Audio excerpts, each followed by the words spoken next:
নিদারুণ কষ্টে, কোনো উপায় নেই, কথা বলতে পারে না। আমরা আগেও আপনাদেরকে দেখিয়েছি, সারা বছর কম বেশি যতটুকু পারি সহযোগিতা করার চেষ্টা করি। এই চাচি তারও করার ক্ষমতা নেই, রিসেন্টলি চোখ অপারেশন করেছে। মানুষ যা দেই নিজেই ইষ্ট করছিলাম, নিজে আবার ইষ্ট করেছে।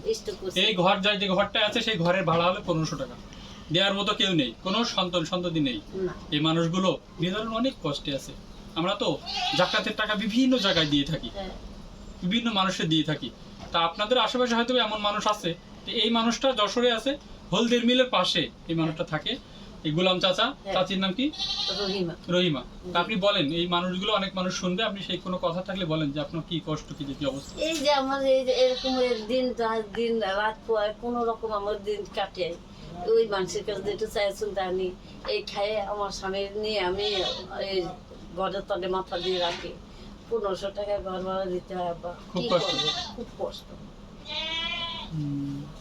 একটা কাপড় চোপড় বানাতে গেলে তো মানুষের কাছে চাই, একটা একটা মেক্সের কাপড় চোপড় চাই এনে, তাই আমরা করি। কি করবো, খাওয়া দাওয়ার তো কোনো উপায় আছে না। আল্লাহ তাআলা দেখেন, আল্লাহ তাআলা দোয়া করবেন, আল্লাহ তাআলা যেন মানুষকে দেয়া তৌফিক দান করে। ঠিক আছে, এই হচ্ছে অবস্থা। তো আল্লাহ এইসব মানুষের জন্য আমরা যদি কিছু সহযোগিতা করি, আপনার আশেপাশে হয়তো এই মানুষগুলো আছে, আমরা দেখে শুনে জাকাত দিই, যে মানুষগুলো অরিজিনালি প্রাপ্য, এই মানুষগুলো সারা বছর দেখার কেউ নেই। এরকম 10 জন মানুষ যশোর শহরে যদি থাকে, এইসব মানুষগুলো বিভিন্ন জায়গায় থাকে, আমরা জাকাতের টাকা সঠিকভাবে দেওয়ার চেষ্টা করি।